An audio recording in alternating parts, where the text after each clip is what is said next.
Astaghfirullah. Bismillahirrahmanirrahim. Assalamualaikum warahmatullahi wabarakatuh.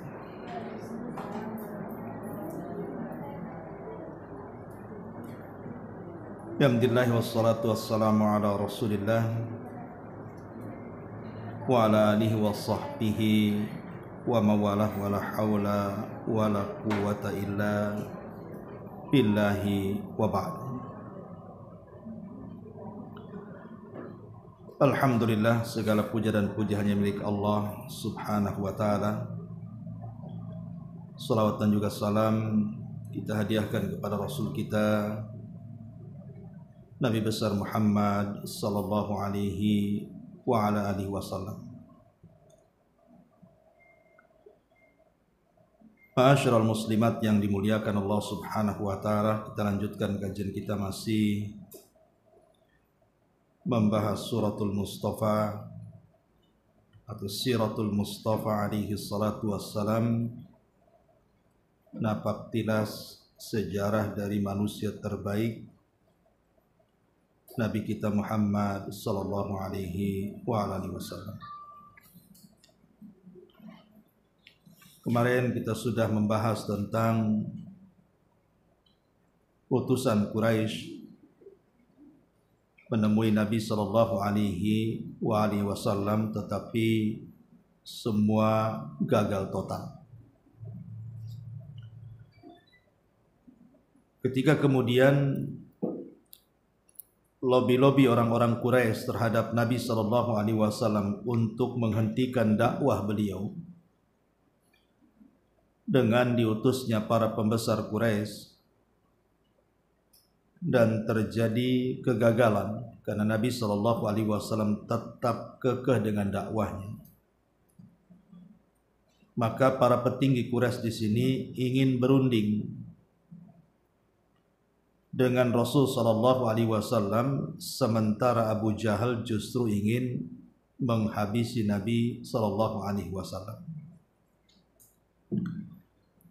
Jadi kesimpulannya dari perundingan ini mengerucut kepada satu keinginan yang dikehendaki Abu Jahal, karena melihat kondisi kaum muslimin sudah tidak bisa lagi dihentikan, apalagi dengan adanya hijrah sebelumnya ke Habasyah. Kemudian semakin hari banyak juga yang masuk Islam. Akhirnya Abu Jahal berusaha untuk menghabisi Nabi sallallahu alaihi wasallam dengan berbagai macam upaya. Telah disebutkan tentang negosiasi dan kompromi di sini, kita baca sedikit. Jadi manakala kaum Quraisy gagal berunding dengan cara membujuk, janji yang menggiurkan, bahkan mengancam sedemikian rupa, maka Abu Jahal gagal melampiaskan niat jahatnya untuk menghabisi beliau. Dan mereka seolah-olah sadar tentang perlunya mencapai jalan tengah yang kira-kira dapat menyelamatkan mereka. Mereka sebenarnya tidak menyatakan secara tegas bahwa Rasul berjalan di atas kebatilan.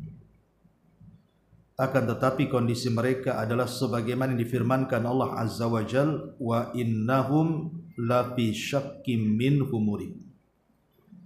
Sungguh mereka orang-orang kafir dalam keraguan yang menggelisahkan terhadap Al-Quran. Artinya mereka tidak bisa mencacati Nabi sallallahu alaihi wasallam dari segi ajaran dan tidak bisa membantah.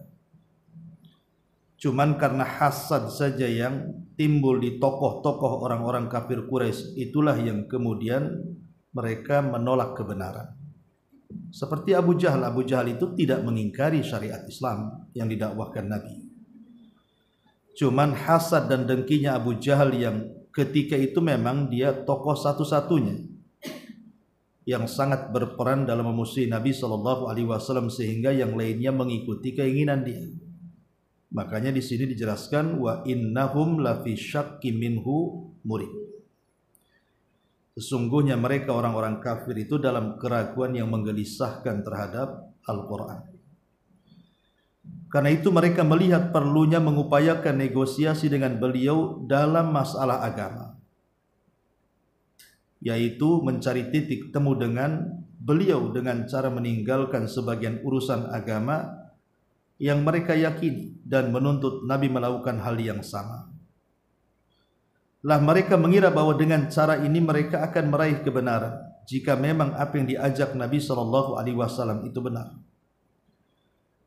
Ibnu Ishaq meriwayatkan dengan sanadnya, dia berkata, Al-Aswad bin Al-Muttalib bin Asad bin Abdul Uzza Al-Walid, kemudian Al-Walid bin Mughirah, kemudian Umayyah ibn Khalaf, serta Al-As ibn Wa'il As-Sahmi. Ini semua tokoh-tokoh Quraisy. Al-Aswad bin Abdul Muttalib, kemudian Al-Walid bin Al-Mughirah, kemudian Umayyah ibn Khalaf dan Al-As ibn Wa'il. Ini semua orang-orang berpengaruh di tengah-tengah Quraisy. Jadi satu ketika mereka berempat ini menghadang Nabi SAW. Ketika itu mereka mendapati Rasul sedang tawaf. Kemudian mereka berkata, wahai Muhammad, biarkanlah kami menyembah apa yang kau sembah, dan engkau juga menyembah apa yang kami sembah, sehingga kami dan engkau dapat berkongsi dalam menjalankan urusan ini. Sudah kita enak saja daripada kita berseteru setiap hari, kita bermusuhan setiap hari.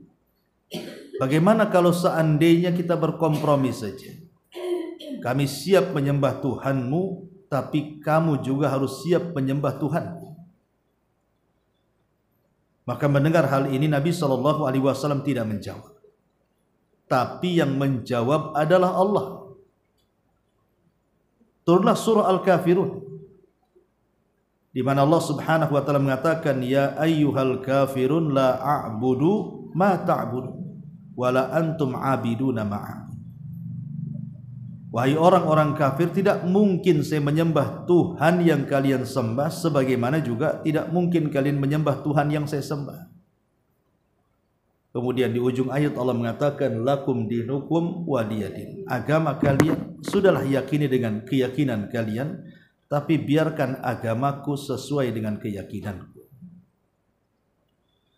Ma'asyiral muslimat yang dimuliakan Allah Subhanahu wa taala, setelah kemudian macam-macam negosiasi yang dilakukan orang-orang kafir Quraisy kepada Nabi SAW ini juga nggak mempan. Akhirnya kemudian kaum Quraisy ini bingung cemana caranya. Jadi mereka sudah tanazul, artinya sudah mengalah, tidak mau memusuhi Nabi. Sudahlah, kita ambil jalan tengahnya saja. Kau sembah Tuhan kami, kami sembah Tuhan, selesai. Tetapi Nabi SAW juga tidak mau. Lah di saat-saat kebingungan inilah, singkat cerita, nanti ibu baca sendiri, akhirnya kemudian mereka bersepakat untuk membunuh Rasul. Itu kesepakatan. Lah ketika Bani Hashim mendengar bahwa Nabi SAW akan dibunuh dan dibantai, tentu kaum muslimin dari Bani Hashim ataupun orang-orang yang tidak masuk Islam dari Bani Hashim, mereka tidak setuju dengan apa yang akan dilakukan orang-orang Quraisy terhadap salah satu dari anggota kabilahnya. Maka mereka siap membantu, baik muslimnya atau kafirnya. Karena bagaimanapun di zaman itu hamiyah jahiliyah, maksudnya semangat orang-orang jahiliyah dalam kesukuan itu luar biasa. Satu saja anggota dari suku mereka disakiti, maka mereka akan bangkit itu masalahnya. Lah termasuk juga Nabi SAW dibela oleh kabilahnya, dibela oleh kabilahnya Bani Hashim dan Bani Muttalib. Lah ketika kemudian sikap mereka juga tidak menyerahkan Rasul kepada para pembesar Quraisy untuk dibunuh, bahkan dilindungi, maka sepakatlah semua kabilah selain Bani Hashim dan Bani Muttalib itu mereka hendak memboikot seluruh Bani Hashim sampai mereka menyerahkan Nabi SAW untuk dibunuh. Coba bayangkan sampai seperti itu. Jadi diboikot satu kabilah. Kalau seandainya kalian serahkan si Muhammad, kami tidak akan memboikot. Tapi kalau seandainya kalian tetap melindunginya, mau tidak mau, maka akan terjadi pemboikotan di sini. Ma'asyiral muslimat yang dimuliakan Allah Subhanahu wa taala. Lah soal pemboikotan ini, karena ini kan pemboikotan menyeluruh, artinya satu kabilah diboikot dan satu kabilah banyak jumlahnya. Sementara yang memboikot ini lebih banyak lagi.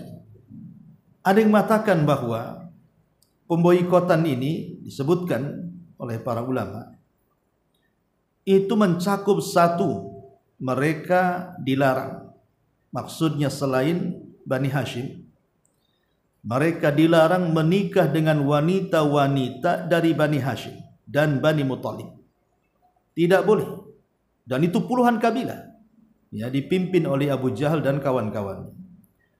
Kemudian yang kedua, mereka dilarang tidak boleh menjual atau membeli sesuatu kepada Bani Hashim dan Bani Muthalib. Kemudian mereka dilarang tidak boleh mendekati dan bicara dengan mereka. Jadi betul-betul pemboikotan ini nyaris kemudian tidak tersisa hubungan antara Bani Hashim dan Bani Muthalib itu dengan kabilah-kabilah Quraisy yang lainnya. Akhirnya apa yang terjadi? Maka terjadi kelaparan di mana-mana. Bagaimana tidak coba? Mereka mau cari makanan, tidak ada yang jual. Mereka mau cari bahan makanan pun tidak ada yang jual. Sehingga kemudian disebutkan dalam sejarah itu, pemboikotan ini bukan sehari, 2 hari, sebulan, 2 bulan, sampai 3 tahun. Lah selama 3 tahun itu, kaum muslimin dibuat kelaparan, betul-betul kelaparan. Bukan kaum muslimin saja, orang-orang kafir yang merupakan Bani Hashim, yang membela Nabi SAW juga ikut terlibat, semua Bani Hashim. Kecuali satu orang yang tidak diboikot itu. Siapa? Abu Lahab. Itu tidak diboikot tuh, karena memang konconya ya. Abu Lahab memang kawannya Abu Jahal. Dia memang CS-nya yang memusuhi Nabi SAW. Pokoknya siapa yang memusuhi Nabi tidak akan diboikot. Tapi siapa yang membela Nabi SAW ikut diboikot. Sampai selama itu banyak yang kelaparan, anak-anak banyak yang menangis, wanita-wanita banyak yang menjerit. Mereka tidak bisa apa-apa dengan pemboikotan ini. Karena yang memboikot ini hampir semua kabilah masalahnya. Mereka tidak bisa apa-apa. Dari sinilah kemudian berlangsung selama 3 tahun. Lah harta Khadijah habis di sini. Ya, harta Khadijah yang begitu kaya raya, yang membela Nabi SAW habis untuk memberi makan dalam pemboikotan ini. Bahkan paman Nabi SAW yang merupakan pembesar yang melindungi Nabi SAW, Abu Thalib pun sampai kurus kering, sampai mengalami sakit gitu ya. Yang nanti setelah pemboikotan itu justru sakitnya inilah yang menyebabkan kematian Abu Thalib dan kematian Khadijah bintu Khuwailid, istri tercintanya Nabi SAW. Ma'asyiral muslimat yang dimuliakan Allah Subhanahu wa taala, tetapi Allah Subhanahu wa taala Maha Adil. Wala tahsabannallaha ghafilan amma ya'malu zalim. Allah itu tidak mungkin lalai dari perbuatan orang-orang zalim. Pasti Allah akan menolong, apalagi yang dizaliminya ini adalah seorang nabi, wali-walinya. Maka di tengah-tengah Quraisy ini rupanya ada pula yang kafir itu tapi baik hati. Namanya Hisham ibn Amr. Hisham ibn Amr ini tidak tega melihat kondisi saudaranya dari Bani Hashim dan Muthalib itu yang dikungkum dan tidak mendapatkan akses dari orang-orang Quraisy yang lainnya sampai mereka mengalami kelaparan dan kematian. Akhirnya Hisham bin Amr ini cobalah dia melobi beberapa tokoh Quraisy. Pertama, Hisham bin Amr ini mendatangi salah satu tokoh namanya Zuhair bin Abi Umayyah. Zuhair bin Abi Umayyah ini kebetulan dari pihak ibunya itu masih Bani Hashim, tapi bapaknya beda, bukan dari Bani Hashim. Jadi Hisham bin Amr ini coba berdialog dengan Zuhair bin Abi Umayyah dan mengatakan, ya Zuhair, bukankah ibumu dari Bani Hashim? Artinya kalau ibunya dari Bani Hashim berarti pamannya, bibinya, dan keluarga besar dari ibunya kan masih keluarga dia juga. Jadi Hisham mengatakan, ya Zuhair, tidakkah kau iba melihat mereka? Mereka sudah kelaparan, mereka sulit ekonomi, mereka harus makan akar-akaran dan dedaunan, sementara kau makan enak di sini. Tidakkah kau tolong mereka? Kata Zuhair, ya Hisham, aku ini seorang diri, apalah daya aku menghadapi tokoh-tokoh besar dari kalangan Quraisy ini. Aku tidak bisa apa-apa. Kalau engkau ingin menolong mereka, carikan selain aku, katanya. Akhirnya Hisham bin Amr ini mulai gerilya. Setelah dia mendapatkan persetujuan dari Zuhair ibn Abi Umayyah, mulailah dia datang ke rumah Mut'im ibn Adi. Itu tokoh juga, Mut'im bin Adi, dari kabilah Adi. Jadi Hisham ini mengatakan kepada Mut'im bin Adi ini hal yang sama dikatakan kepada Zuhair bin Abi Umayyah ini. Wahai Mut'im, tidakkah kau lihat saudara kita ini, Bani Hashim dan Bani Muttalib? Mereka kelaparan, mereka kesulitan, tidak ada akses ke sana kemari, betul-betul diboikot. Seperti gambarannya kalau sekarang Palestina. Lihat, Palestina itu diboikot, betul-betul penjara terbesar dunia yang dikelilingi oleh orang-orang Israel kan. Sehingga bantuan manapun susah dan aksesnya memang sulit masuk. Lah seperti itulah gambaran di zaman itu. Tidak bisa akses makanan masuk, minuman masuk, itu sulit sekali. Sehingga kemudian Hisham mengatakan kepada Mut'im, wahai Mut'im, tidakkah ku iba saudara kita ini, Bani Muttalib dan Bani Hashim, mereka tersiksa sementara kita makan enak di sini. Kenapa kau tidak coba tolong mereka? Kata Mut'im, ya Hisham, apalah aku dengan mereka? Aku ini seorang diri. Kata Hisham, tidak, kau tidak seorang diri. Zuhair siap membantumu dan aku sendiri akan membantumu. Kata Mut'im bin Adi, rasa-rasanya 3 orang tidak cukup. Kau harus cari yang lainnya. Akhirnya Hisham bin Amr ini mulai mencari orang lain. Rupanya berjumpalah dengan tokoh yang lainnya, namanya Abul Bukhturi namanya. Abu al-Bukhturi, tokoh Quraisy juga. Tapi dia orang baik. Karena Abul Bukhturi ini juga sering memberi makan sembunyi-sembunyi. Jadi yang ada hubungan kekerabatan dengan Bani Hashim itu, yang ada kesian dengan mereka, mereka karena tidak berani ngasih makan terang-terangan, terpaksa mereka mengirim makan itu sembunyi-sembunyi malam-malam. Pokoknya jangan sampai ketahuan oleh Abu Jahal dan rekan-rekannya. Sebab kalau ketahuan masalah, mereka bisa diboikot juga. Akhirnya Abul Bukhturi pun ngomong dengan Hisham, ya Hisham, apalah aku ini? Aku ini seorang diri. Tidak mungkin aku menolong mereka. Kata Hisham, ya Abul Bukhturi, engkau tidak sendirian. Mut'im sudah bergabung, Zuhair sudah bergabung, dan aku sendiri. Kata Abul Bukhturi, kayaknya masih kurang. Kau cari yang lainnya, katanya. Akhirnya kemudian Hisham pun bergerilya lagi. Berjumpalah Hisham dengan Jam'ah bin Aswad bin Al-Muttalib. Jam'ah bin Aswad bin Abdul Muttalib. Persis seperti yang disampaikan kepada Zuhair, Mut'im dan Abul Bukhturi. Wahai Jam'ah, tidakkah kau iba melihat saudara kita diboikot? Mereka makan sulit, kelaparan, sampai mereka makan dedaunan, akar-akaran, sampai anak-anak kecil menangis berteriak. Mereka sakit, mereka mati. Tidak ada yang peduli dengan mereka. Kata Jam'ah mengatakan, ya aku ini seorang diri. Macam mana aku bisa menolong mereka? Artinya dari sini, ini tokoh-tokoh Quraisy ini yang berbagai macam kabilah itu sebenarnya tidak setuju dengan perjanjian itu. Ya, karena Abu Jahal ini ketika mereka, atau Abu Jahal CS ini ketika mereka tidak sanggup lagi menghadapi dakwah Rasul, akhirnya melakukan pemboikotan dengan cara apa? Membuat sebuah pengumuman dilarang ini, dilarang itu, dilarang ini. Kemudian pengumuman itu diletakkan di dalam Ka'bah. Sampai Abu Jahal mengatakan, selama pengumuman ini tidak dicabut, masih tertera piagam pengumuman itu, maka selama itu pemboikotan tetap berjalan. Lah, itulah yang kemudian setelah ditempelkan tuh, ya, kemudian terjadi bulir-bulir kesepakatan untuk memboikot Bani Hashim. Setelah itu kan mereka memang betul-betul terjadi pemboikotan selama 3 tahun. Akhirnya kemudian 5 orang tokoh Quraisy ini, dimulai daripada Hisham bin Amr, kemudian Zuhair bin Abi Umayyah, kemudian Mut'im bin Adi dan Abul Bukhturi, kemudian Jam'ah bin Aswad bin Muttalib ini, mereka kemudian rembuk malamnya, rapat terbatas, ya. Kemudian mengatakan, bagaimana kalau seandainya besok kita umumkan saja di sekitar Ka'bah, kita seru orang-orang Mekah ini agar mencopot perjanjian itu. Tapi caranya kita berpencar, jangan bergerombol.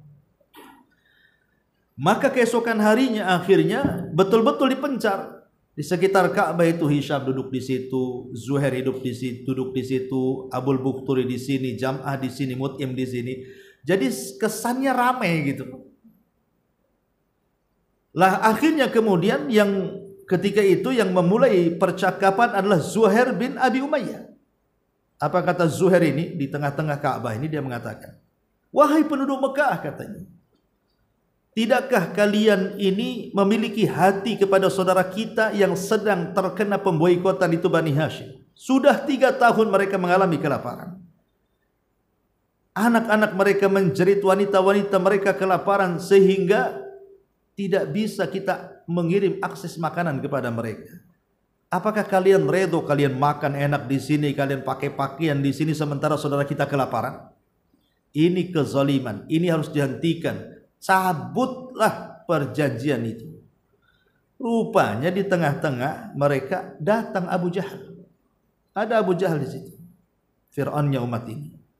Langsung maki-maki Zuhair ini dan mengatakan kadzab,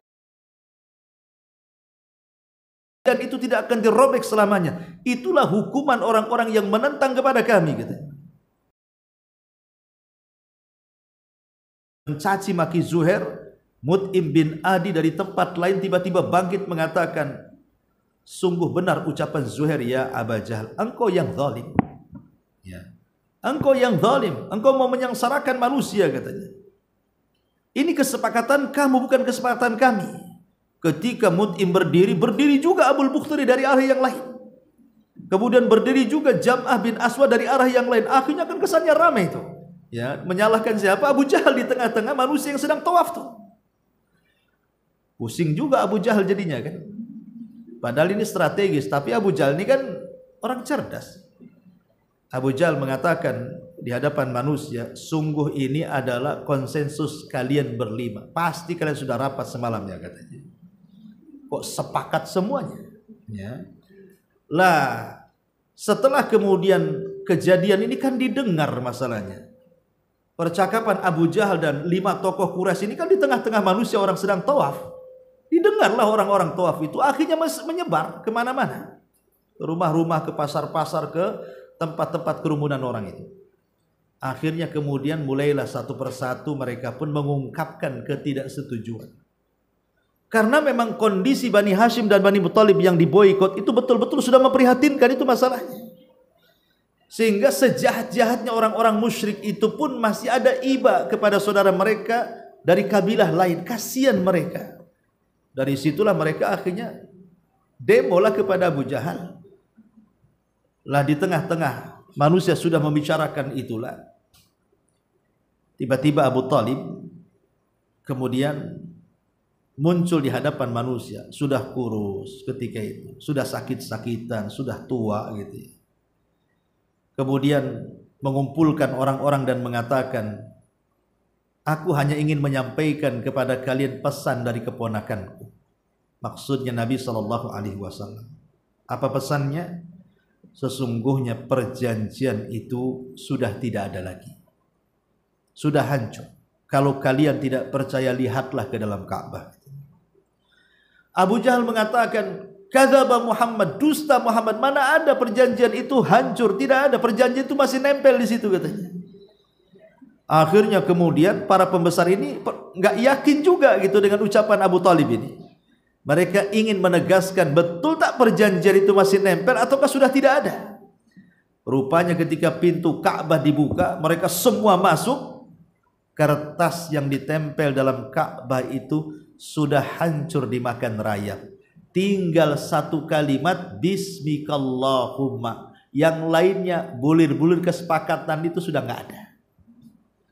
Coba bayangkan, sebenarnya ini mukjizat kan. Macam mana Rasul tahu? Tentu dikasih tahu Jibril. Tetapi yang seperti ini saja mereka masih tidak yakin dengan Nabi SAW. Akhirnya apa yang terjadi? Maka sepakatlah seluruh kabilah-kabilah pemboikot itu. Akhirnya mereka pun menghentikan pemboikotannya. Kenapa? Karena perjanjiannya sudah nggak ada. Ya kan? Karena kan selama perjanjian itu masih tertulis dan nempel di Ka'bah, berarti masih berlaku pemboikotan. Lalu sekarang nggak ada lagi perjanjian itu. Berarti dengan serta-merta perjanjian itu batal setelah 3 tahun lamanya. Maka dengan batalnya perjanjian pemboikotan itu, akhirnya kemudian Bani Hashim dan Muttalib pun keluar dari kabilahnya. Mereka membaur lagi dengan orang-orang Quraisy yang lainnya. Tapi kondisi mereka sudah memprihatinkan. Abu Talib sudah sakit-sakitan, Khadijah juga sama, Rasul pun sudah banyak perkara yang dipikirkan sehingga kasihan kondisi mereka. Akhirnya kemudian karena melihat kondisi Abu Talib semakin hari semakin memarah sakitnya, ya ini kebaikan Abu Jahal. Satu sisi ada juga kebaikan dia itu. Jadi Abu Jahal ini pun adalah sifat kemanusiaannya gitu maksud. Ini kayaknya nggak bisa dihentikan. Bagaimana kalau seandainya kita ambil kesepakatan saja? Kira-kira apa yang dikehendaki kamu dan si Muhammad itu? Ayo kita ketemu, kata Abu Jahal. Pertemukan aku dengan dia. Akhirnya kemudian Abu Talib berusaha untuk menjembatani antara Rasul dan Abu Jahal dengan tokoh-tokoh Quraisy itu. Jadi Abu Talib sebagai penengahnya. Datanglah Abu Talib kepada Nabi SAW, wahai anak saudaraku, sesungguhnya pemboikotan kita sudah usai dan mereka mengajak perundingan dengan kamu.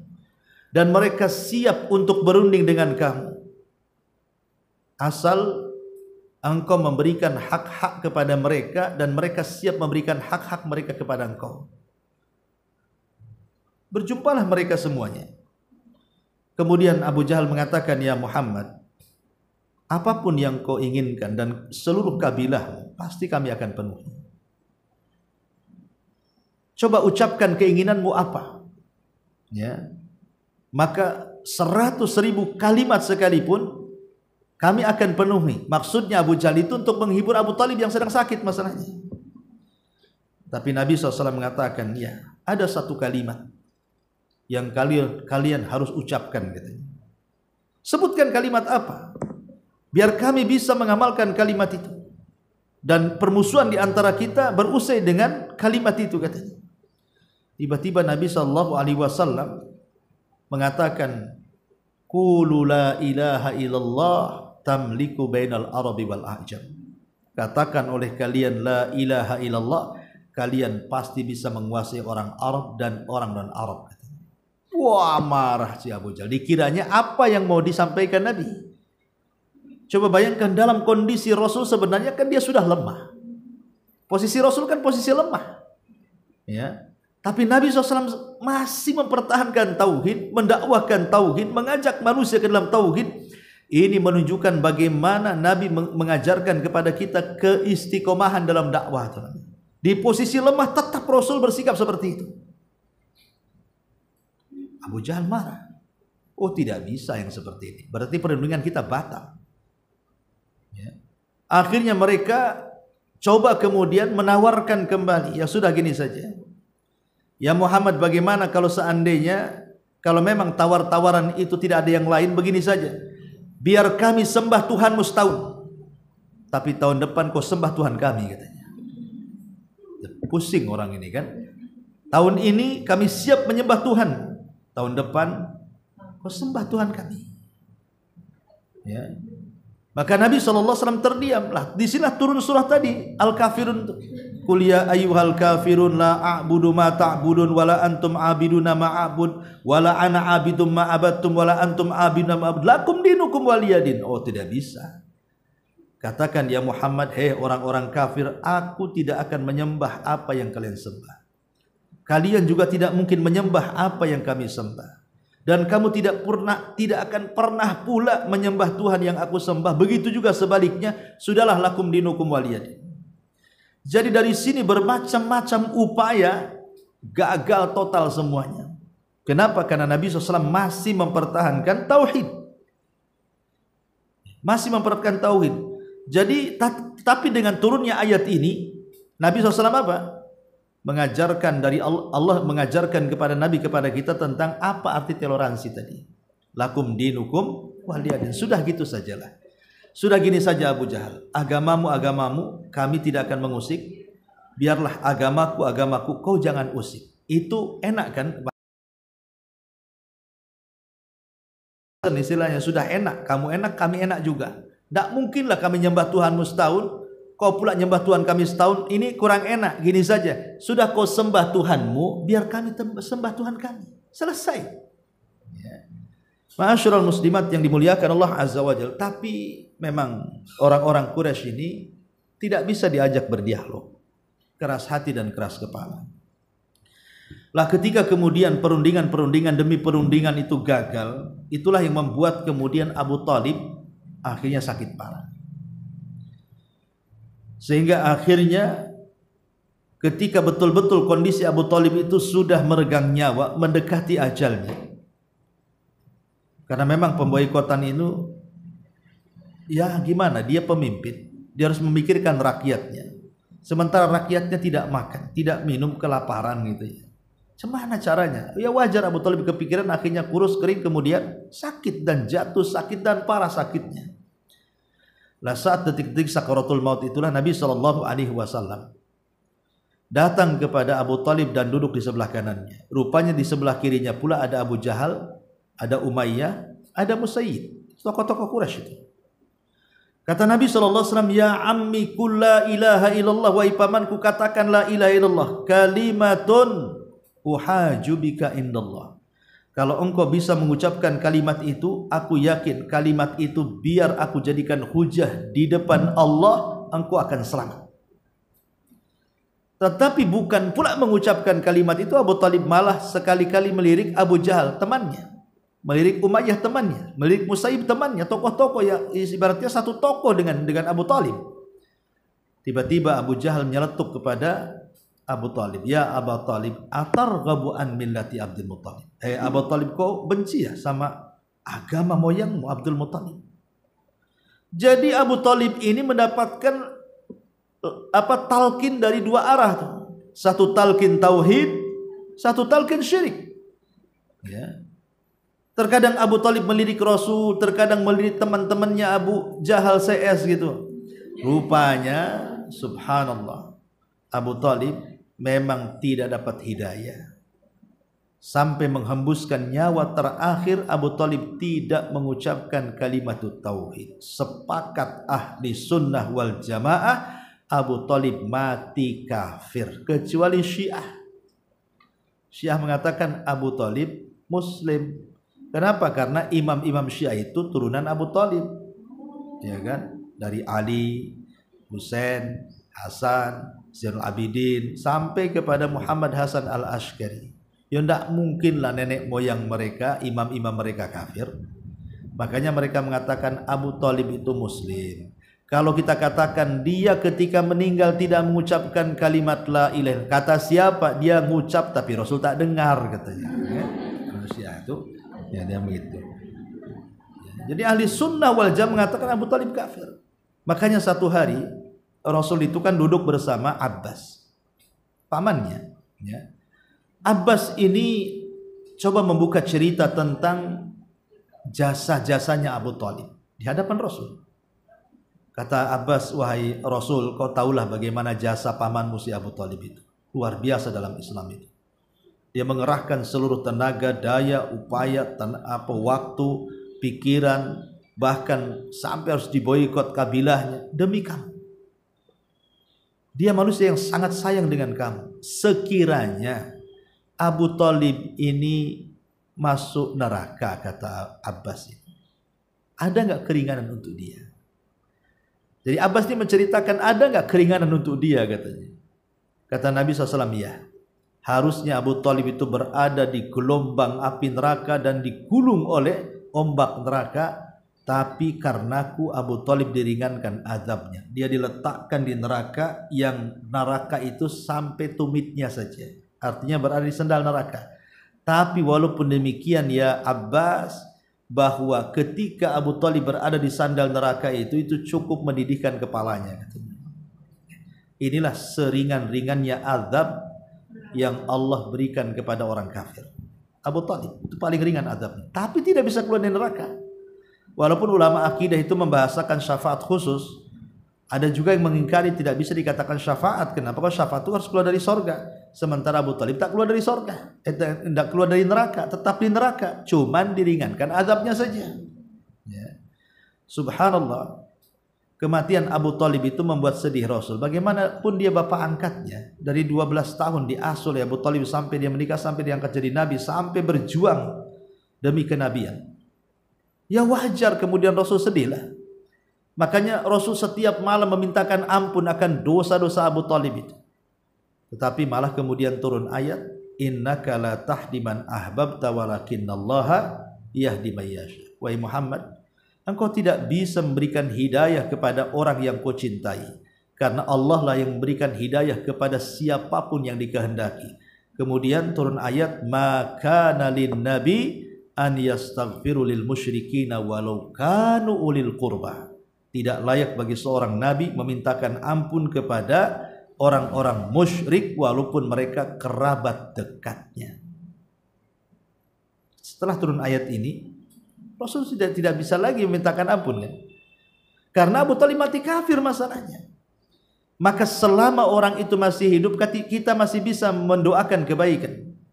Tapi kalau jelas-jelas dia mati dan matinya di atas kekafiran, maka terhalanglah doa baik kepada dia. Gak boleh kita mendoakan istighfar akan dosa-dosanya. Inilah yang kemudian Rasul semakin sedih. Belakangan, beberapa bulan setelah meninggal Abu Thalib, rupanya istrinya pun jatuh sakit juga, Khadijah. Ya, ma'ruf kisahnya Khadijah, sudah saya jelaskan.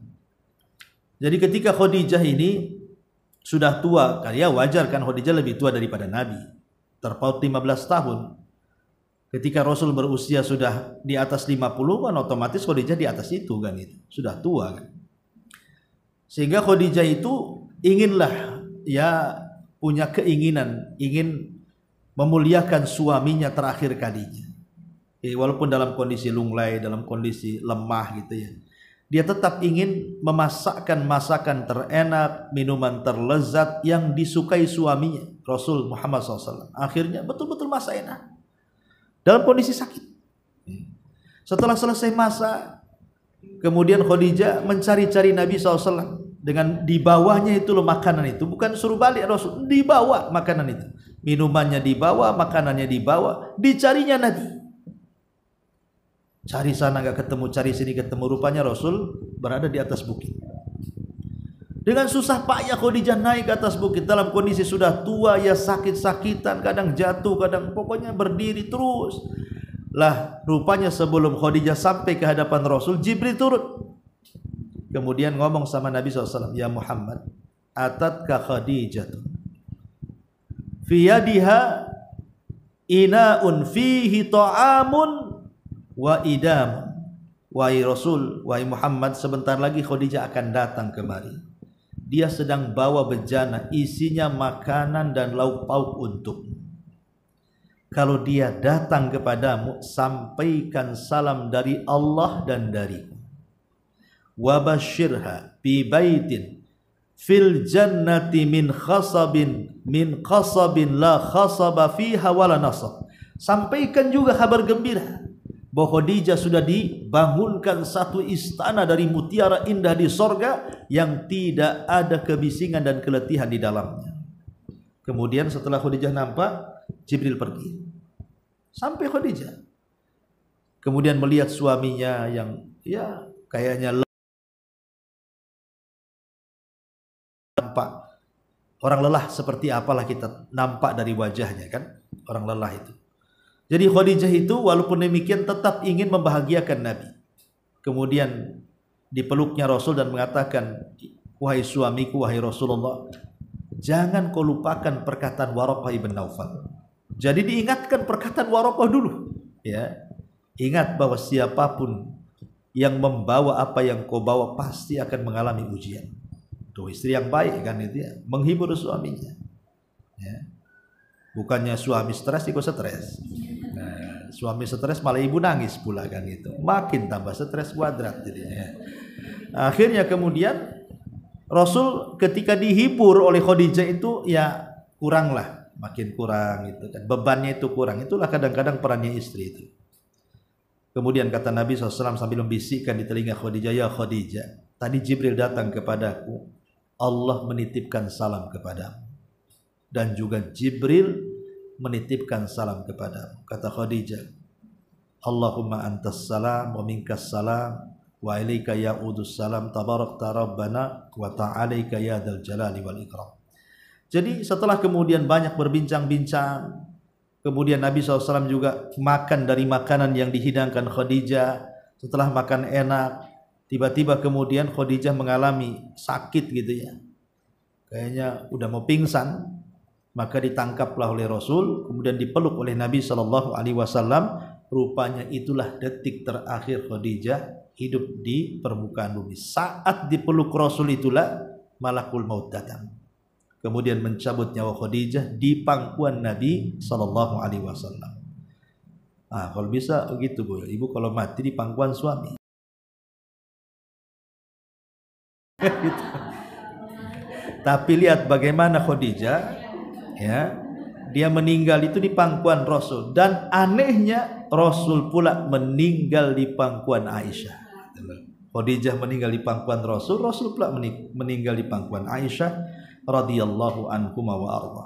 Intinya bahwa setelah pemboikotan ini dua manusia mulia meninggal, makanya tahunnya disebut Amul Hazn, itu tahun kesedihan. 1 tahun Rasul tidak bisa move on istilahnya, ya. Susah gitu ya. Susah menghilangkan memori dengan pamannya Khadijah, susah menghilangkan memori dengan Khadijah 1 tahun bersedih, ya. Sampai akhirnya kemudian datanglah Khawlah bintu Hakim, kalau nggak salah, atau siapa, pokoknya ada seorang wanita bijak lah, kalau nggak Khawlah atau siapa, mengatakan kepada Rasul, ya Rasulullah, sebaiknya hentikan kesedihan. Ada 2 wanita yang bisa menggantikan posisi Khadijah. Kau tinggal milih, yang satu janda, yang satu gadis. Adapun janda Saudah bintu Jam'ah, adapun gadis Aisyah bintu Abi Bakrin, ya. Tapi bagaimanapun Rasul tidak bisa menghilangkan kerinduan kepada Khadijah, walaupun sudah menikah lagi loh, tidak bisa juga. Jadi setiap ada saudaranya Khadijah mengetuk pintu itu, kan suaranya mirip-mirip Khadijah, terkenanglah dengan Khadijah. Kalau sudah terkenang dengan Khadijah, dia ambil kambing-kambingnya, disembelih, kemudian dibagikan ke teman-teman Khadijah. Seperti itu kecintaan Rasul kepada Khadijah. Ya wajar kalau Aisyah itu cemburu, ya kan, dengan mengatakan, ya Rasulullah, di hadapan mula ada gadis muda, masih mikir orang tua yang sudah mati pula, katanya. Di hadapan mulu ada gadis muda, masih terpikir orang tua yang sudah mati gitu. Lah dari sini Rasul mengatakan, ya Aisyah, bukan begitu. Khadijah itu wanita yang pertama beriman di saat manusia kufur. Wanita yang pertama menyedekahkan harta di saat manusia bakhil. Wanita yang pertama kali dia beriman membenarkan di saat manusia mendustakan. Dan dari perut Khadijah lah lahir keturunanku, katanya. Nggak bisa dibayangkan, ya. Inilah yang kemudian Rasul sulit sekali ya menghilangkan memori Khadijah. Walaupun istrinya sudah banyak pun tetap juga. Nah itulah bagaimana kecintaan Rasul kepada Khadijah. Lah inilah diantara pemboikotan menyeluruh perjanjian yang zalim, yang melampaui batas, yang disebutkan di sini. Wallahu alam, ibu bisa baca sendiri. Saya hanya menceritakan kesimpulannya, sehingga kalau ibu baca nggak pusing lagi jadi, karena sudah tahu isinya. Ya. Wallahu alam. Baik, sampai di sini. Sebelum saya tutup, silakan.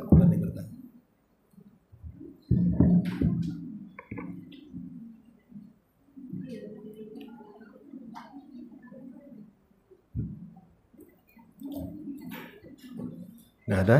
Nggak ada, kita tutup. Subhanakallah bihamdika, asyhadu an la ilaha illa anta astaghfiruka wa atubu ilaik. Assalamualaikum warahmatullahi wabarakatuh.